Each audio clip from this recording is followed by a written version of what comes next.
Wonderful.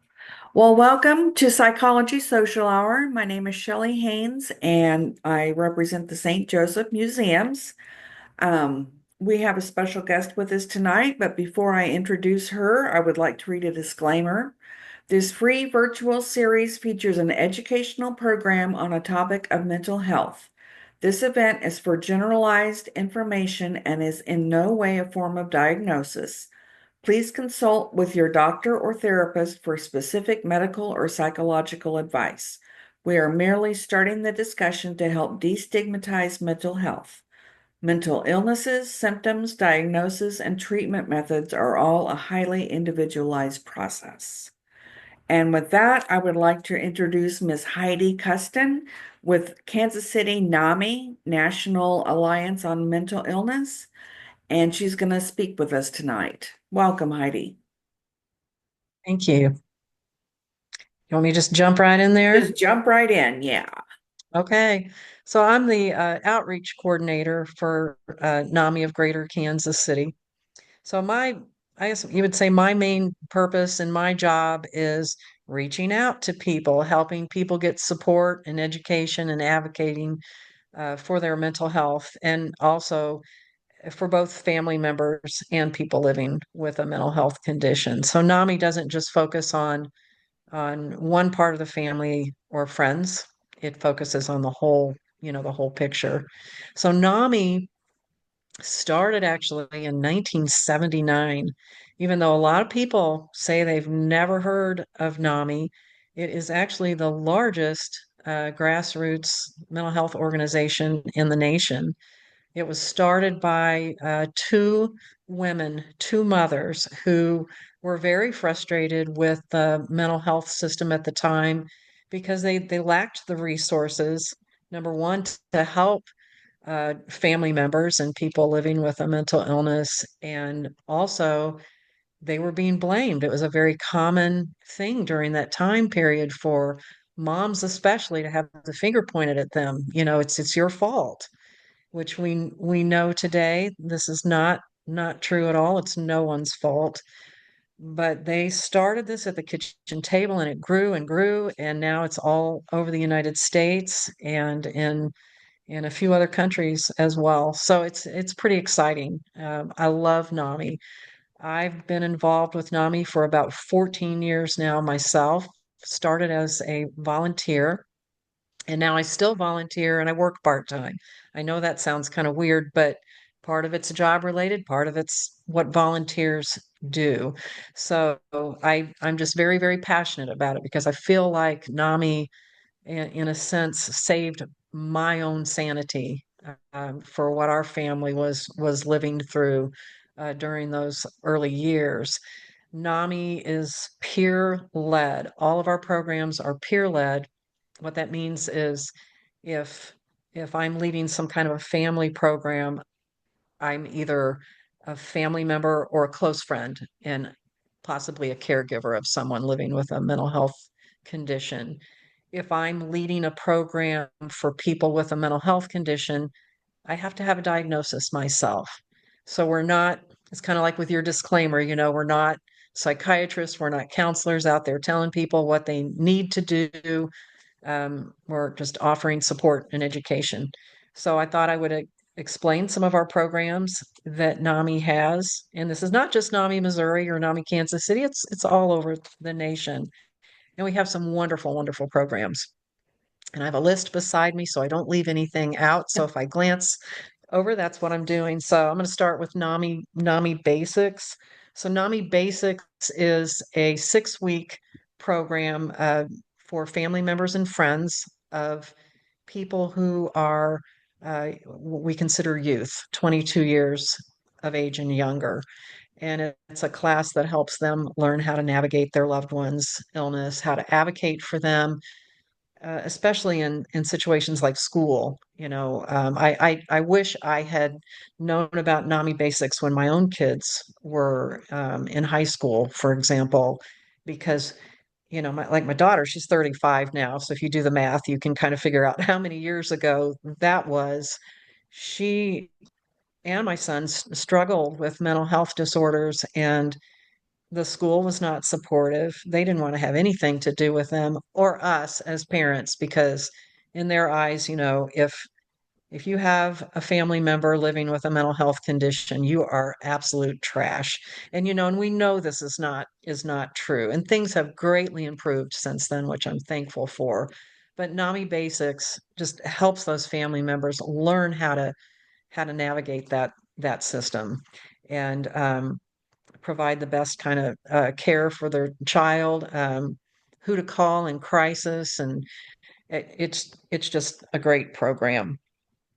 NAMI Ending the Silence is another program where you have an adult and you have a student, someone who has a mental health disorder.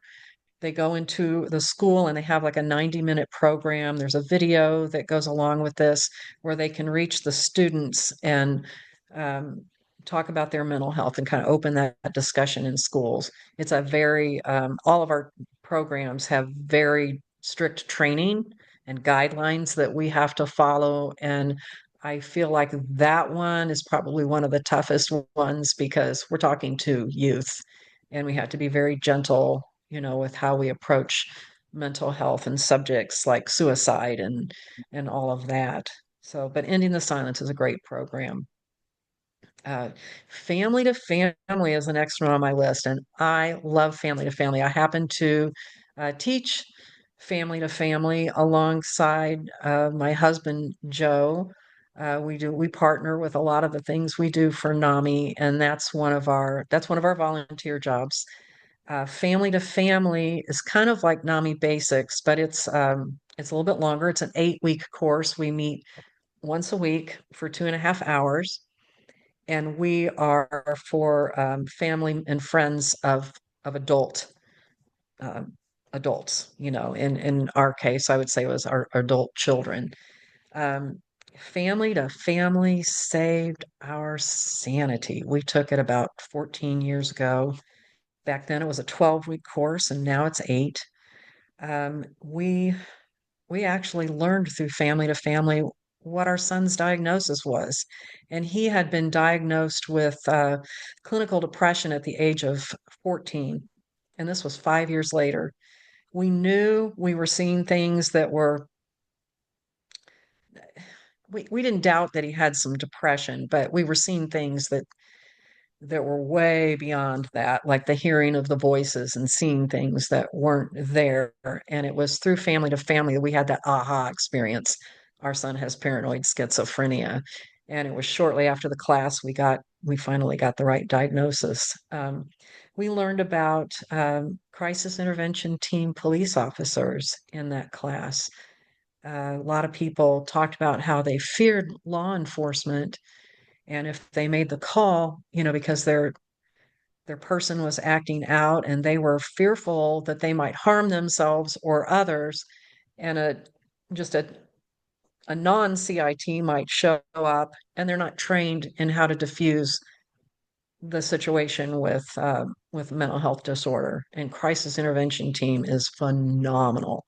Um, I'm actually part of that program. I teach a class for CIT as well. Also, in Family to Family, we learn about all the different brain disorders. We kind of talk about how the brain works. But the biggest thing I think people walk away with out of there, and I've heard this over and over, is I'm not to blame. All this time, I thought it was my fault. And we also learn that it's not our loved one's fault either. This is just a brain disorder. It's an illness just like any other. If you have a heart condition or blood pressure or cancer or whatever, you're going to go to a doctor, maybe even a hospital, and you're going to get that taken care of. Well, why should that be any different with a brain disorder? And we normalize that conversation. We teach about appropriate communication with our loved one, which helps us diffuse and de-escalate situations that might arise. And maybe we won't have to call a CIT officer, once we've learned how to do that. it's just it's a great class. And we also have what we call an empathy exercise. It's where you kind of step into the life of someone living with psychosis and maybe voices in their head for a short period of time. And it's very, very impactful. But yeah, Family to Family is a great, great program. So the next on my list, I have NAMI Hearts and Minds. Now, while I've not participated in that program or trained in that, uh-oh, I just lost myself. Yeah, Hold I on. see that. I talk with my hands and I hit the button is Oh, what I do. okay. So if you see my picture come up, that's what I do. So Hearts and Minds is designed for people living with a mental health condition, and it it teaches them about how to handle not just the mental side of their illness, but the physical side as well, because often um, these conditions go hand in hand. People sometimes develop health issues because of the medications, or, there's just a lot of dynamics that go on there. So they talk about proper nutrition and exercise and how to manage their medications and um, just stuff like that. So Hearts and Minds. So our next one is NAMI Homefront, and that is for veterans and veterans families and just kind of like Family to Family and all the other programs, helps them navigate through the traumas of having gone through battle, perhaps, or just being a part of the military. That is not one that I've participated in, although my husband is actually a veteran. We're older, we're in our 60s. He served for 4 years in his youth, did not serve in wartime. So fortunately, doesn't have trauma from that, but we have a niece who served in battle and has struggled, you know, with PTSD and Sure. anxiety. So it's an excellent program. So then we have NAMI in Our Own Voice. I love this program. So this is a program that teaches people who are living with a mental health condition how to tell their story. I remember years ago, my son going through this, and at the time he was recovering from a suicide attempt and was in a wheelchair, and I had to attend with him. I didn't actually get to go into the training, but we shared a hotel, and I helped him through his story segments, and it was really a unique experience. So basically, they start with um, their life before diagnosis, and then they move into what it was like at onset of psychosis or when, their mental illness first surfaced. And then they have this segment, what they call dark days, while they went through all of this stuff, trying to, understand what they were going through and whether they were self-medicating or whether they wouldn't take their medications, just the downside of it. And then it kind of moves into the recovery time. And what I loved about when Adam did this, NAMI, this was pre-COVID, so we were able to go out into a lot of the hospitals and stuff like that. We haven't picked back up on that again, but like they would take a few people who had been trained for in our own voice, and they would speak to a group of people who were hospitalized, and they were probably in their darkest days at that time, and they share their individual stories, and they come through that with this feeling of hope, that we managed all of this and we're functioning in society, and some of us have jobs and we have families, and it just offers a lot of hope to people living with mental illness. um, One of the main places they go to tell their story is to crisis intervention training for police officers. There's a segment of the training where they come in and they share their stories with officers. There again, it's very impactful because they're helping these officers to see that we're not criminals. We're people living with a mental health diagnosis, and sometimes we're not okay and we need your help.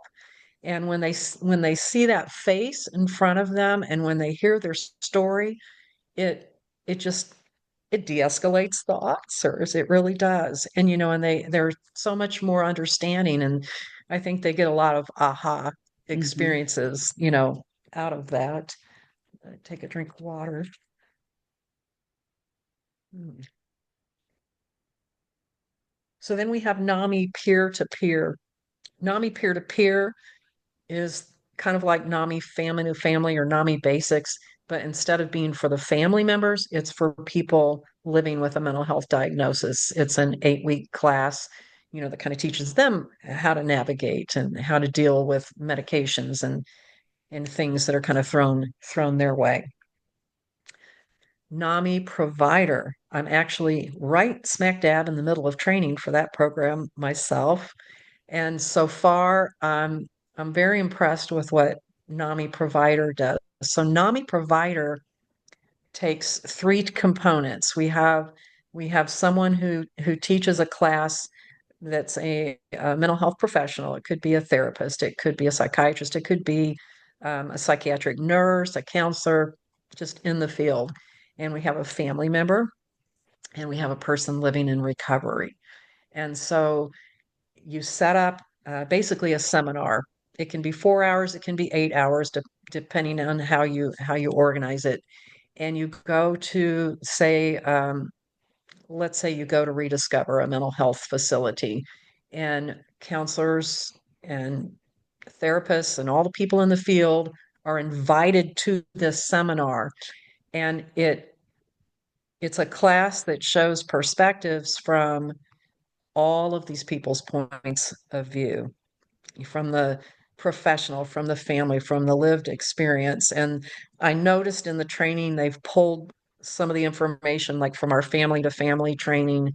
And I'm excited about it. I think that's going to be a really good program, mainly because if we can get out there and talk to people in the field, then they can share our information and our program with family members and with people living with a mental health condition, and that gets more people into classes and more people into support. So it's a win-win situation. And if I didn't mention it earlier, all of our programs are absolutely free to the community. There is no charge for any of these things, not for materials, not for the classes. So it's just a beautifully run system. So, okay, now I'm going to jump down to NAMI FaithNet. So while NAMI doesn't, we don't advocate for any type of religion, any creed, or even political affiliation. NAMI serves everyone. It's non-discriminatory. But there are people who have been asked to uh, participate in a mental health program or share their stories within their faith. And so it's a separate program which trains you to tell your story. And you can go to your church, your synagogue, wherever you choose where your faith is, and you can share that with people. I've been trained in NAMI FaithNet. I really appreciate that angle on it. Um, for many years, I can remember my son kind of being shunned from a church that we raised him in Oklahoma. We lived there for the years we raised our children, and it was discouraging, and it was really very sad. And I kind of felt like mental health was just kind of swept under the rug. Well, it's changing.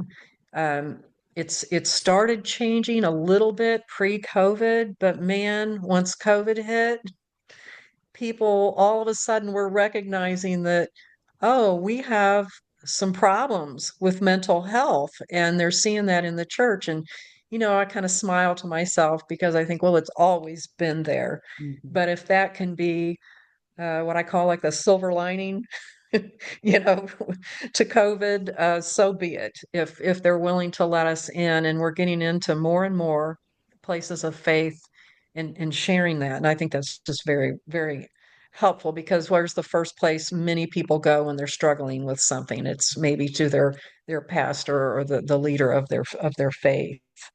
So then we have NAMI sharing your story with law enforcement, where we had the In Our Own Voice, where people with lived experience share theirs. We also have family members that share their stories. That's something my husband and I do this regularly. Matter of fact, we've got a class tomorrow, and there again, we're actually the last class that comes in after a 40-hour week of training, and they are bogged down by presentations from psychiatrists, from judges, from pharmacists, teaching about medications and all of these things.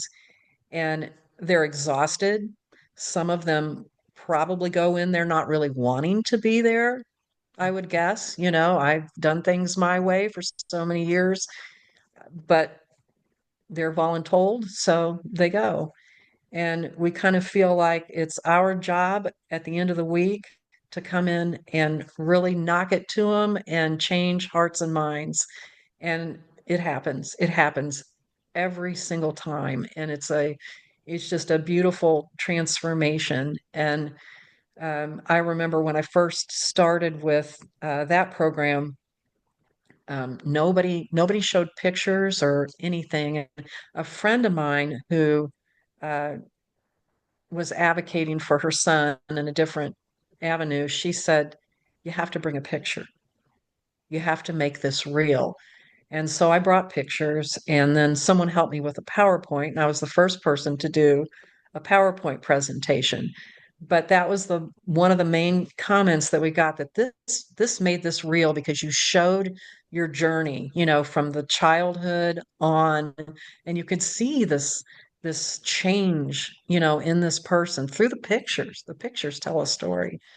And now I'm actually on the board of CIT, very heavily involved, and just absolutely love their program too. But NAMI partners with them big time. And then the last two programs I want to talk about are our support groups. So we have support groups called Family Support, and that's for family members, family and friends. I actually facilitate one of those two. Support group facilitators for family generally meet twice a month. There are some groups that meet once a month. Families can come in and share their stories and share with one another. You're just basically there to facilitate it. You're trained to facilitate it, start the conversation, and then the room contributes. And there's so many things that families themselves have to offer that they don't realize. For example, someone might come in who they have problems getting their person to take their medication. And there may be a family member that said, we hit on a really good method of not being in their face or insulting them, that, got our loved one to do this. And so we share ideas. And so the other support group would be what we call Connections. Connections is for people living with a mental health condition, and it's led by someone who's in recovery. So everyone's on the same page. Everyone, is relatable, and they share their experiences and help one another. And it's just, I can't say enough about NAMI programs. But we all got there because we had a story of our own. And if you want me to share mine, I'd be happy to do that, a piece of it anyway, if we have time. Yeah, if you would like to. So our son was 14. He had his first suicide attempt. And he was that kid that was very outgoing, very popular, didn't see it coming. I would have been that mother that said, well, there was nothing wrong with him. I don't know why that happened. Um, and he was originally diagnosed with clinical depression, and he was treated for that for quite a few years. And his behavior, became very withdrawn. He was very withdrawn, stayed in his room much of the time. If he wasn't on video games, I think video games are evil. I really do. But, that's just the way it was. He let go of all of his wonderful friends that he grew up with. During the same time that Adam was going through this, unfortunately, our daughter was 15, he was 14, and she was raped. And she had been diagnosed with type 1 diabetes as a little girl. And at the age of 15, she started cutting. So we're having two different things going on. Although we felt like hers was somewhat resolved because she wasn't, exhibiting the same behaviors as Adam. Stephanie and Adam are their names. And but what we didn't know is she was experimenting with drugs and alcohol on the side, which is very dangerous with her health, with her physical health diagnosis. And yep, she ended up in the hospital a few times with diabetes complications, but they were probably driven by the self-medication, and they were both self-medicating, honestly. When Adam was 18 and Stephanie was 19, we moved from Oklahoma to Missouri, where we are originally from Missouri, but we raised them. 20 years we lived there, and they came with us. And like I said earlier, it was NAMI that helped me figure out what in the world was going on with Adam. But Stephanie moved out on her own. So a lot of things were hidden and we didn't see what was going on with her. She was living with a very abusive man for 6 years, and we suspected it, but she hid it all very, very well.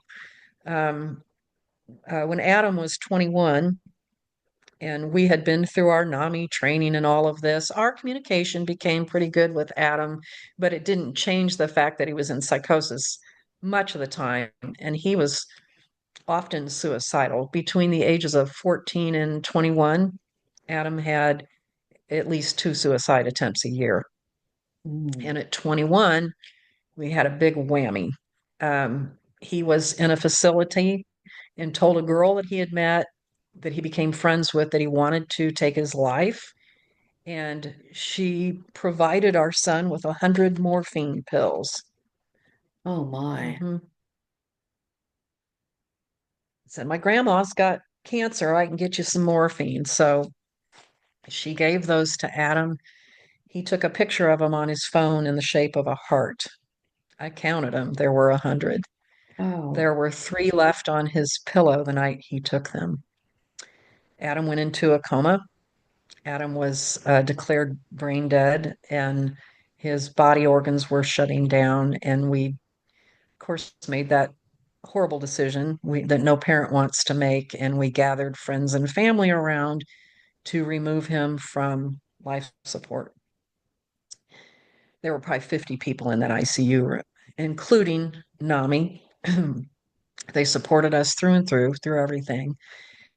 Um, and so Adam didn't pass right away, which we were told that could happen. We stayed in a room with him with no medical attention because he had been withdrawn from life support for 4 days and 4 nights.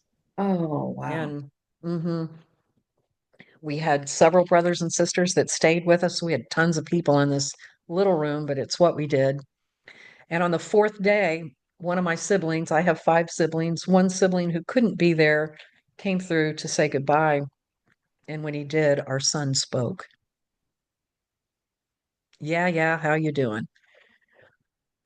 Uh, got the neurologist on staff who didn't have the best bedside manner. She wasn't the one that we had dealt with all week, who was wonderful. She was upset to be disturbed and said that was impossible. He's brain dead. Ran tests on him. He was unresponsive. And so she didn't believe us, um, although there were several witnesses. A few hours later, he said something to my youngest sister, went through the same scenario. he was unresponsive. And my husband insisted that he be put on fluids because he felt his brain is waking up for whatever reason. We don't know what's going on, but she wasn't happy about it, but she put him back on fluids, and so now he had medical attention.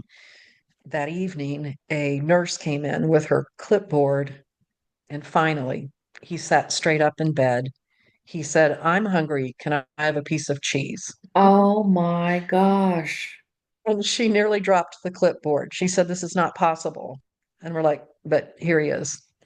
So he came out of that very psychotic, very angry that he came back. He had had a near-death experience, which is part of the basis of my faith. He knew things that he couldn't possibly have known.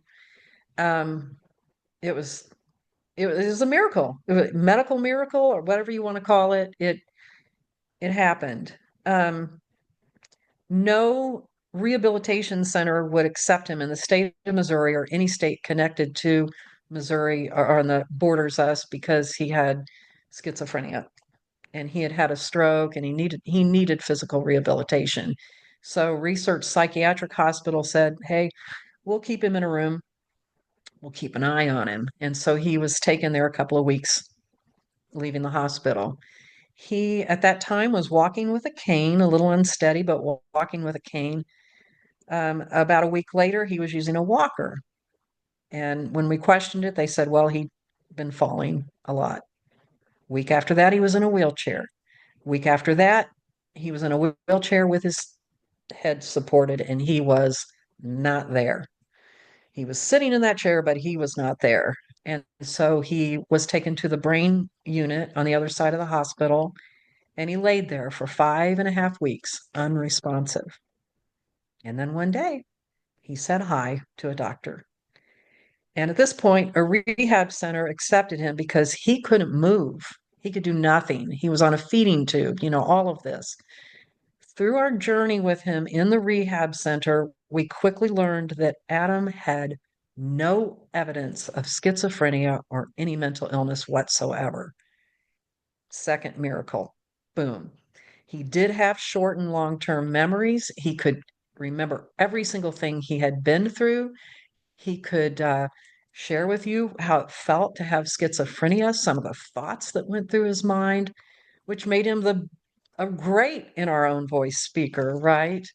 Well, he relearned everything we take for granted. He had dropped from 135 pounds to 97 while in this state, and he had to rebuild, muscle and everything. He became very strong. He was incredible, just an incredible young man. And 3 years later, into this journey, Adam wanted to go to college. So he took his exams. He got accepted into Longview College. A month prior to college beginning, we took a family vacation with one of my sisters and her sons into the mountains in Glacier Park, Montana. As we climbed the altitude, Adam had a shift in his brain and the schizophrenia returned. Adam did not go to college. He was very sick.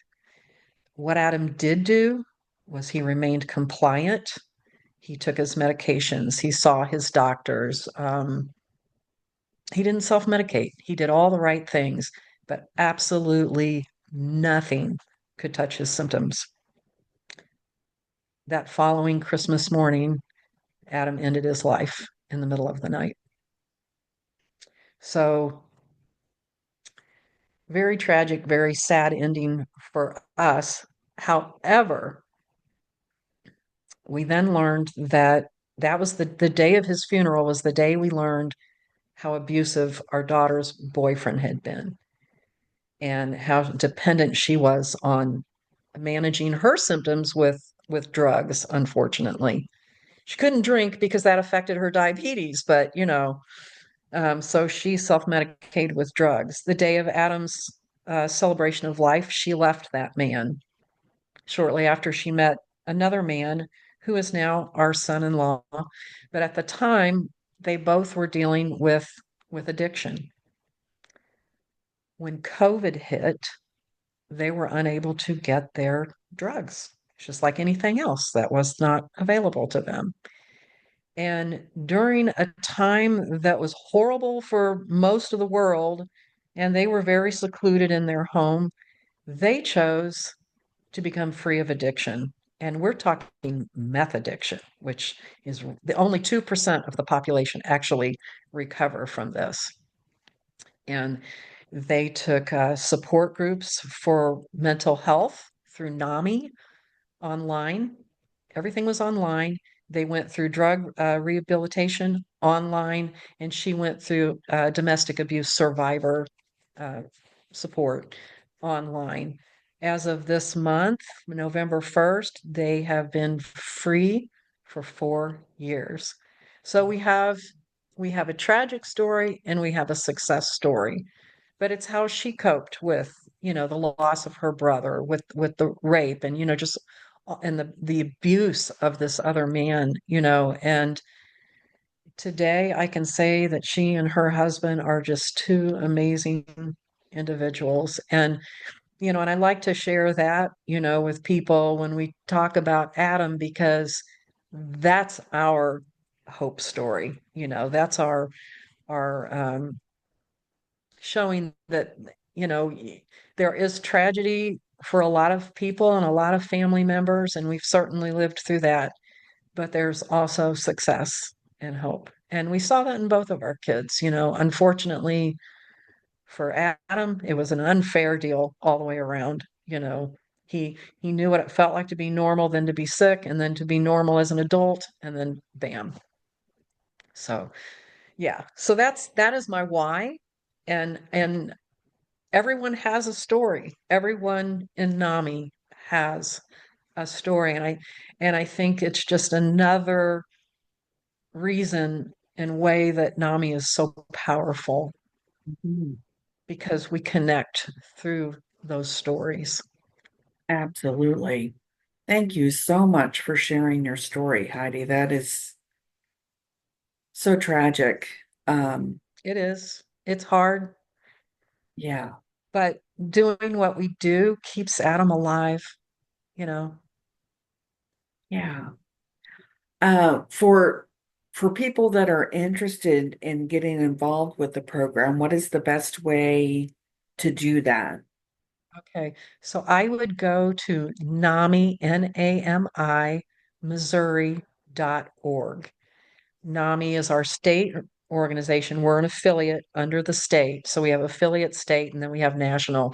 But NAMI Missouri is where you go to find all the support groups, all the classes, all the programs are on their site. And if you want a support group or a class, you just go to support and education. And then they just list all of the different categories. They make it very easy to navigate. But just go to namimissouri.org Hey, and you'll find it all. Yeah. wonderful.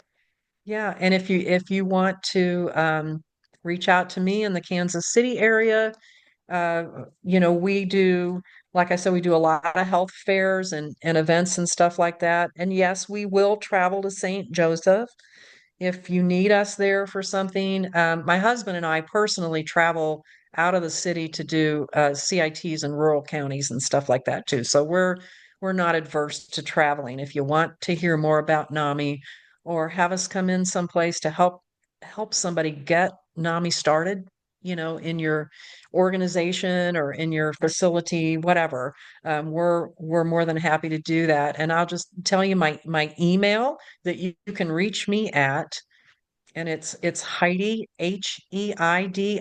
This is all lowercase. Heidi dot Custin, Custin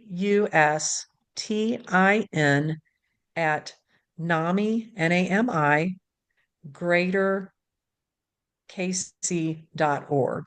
Reach out to me with any questions you have, or how can you get resources? How can you help me? I'm happy to do that. Okay, wonderful. Thank you so much for being with us Thank tonight. I you. really learned a lot, um, both for my profession and for my personal life. Um, so thank you very much. Thank you for inviting me. I appreciate you. Absolutely. And thank you for all the good work you do. I Oh, have thank you. worked with various organizations that deal with mental health over the years, and I did not know the breadth of impact that NAMI has. So I'll be checking on that myself. Absolutely. Maybe Yeah, you can get a chapter started in St. Joe. You never maybe know. We so. have Maybe so. different cities around Missouri have even some small town areas. Lebanon, Missouri has one, Columbia, Missouri, and they're Okay. not big. Yeah. They're not big, but yeah, and they have support groups and classes and all of that. NAMI, Missouri will help you. They will help you get started. So, Okay. Wonderful. yeah, Well, thank you, Heidi. You have a good evening, you and too. hopefully the holidays go smooth. Yes, we hope for that every year. Absolutely. It's a Yeah. little rough. It's a little rough, but we do best we can. You betcha. Yeah. Thank you. All right. Thank you. You have a good evening. You too. Okay. Bye bye. Bye-bye.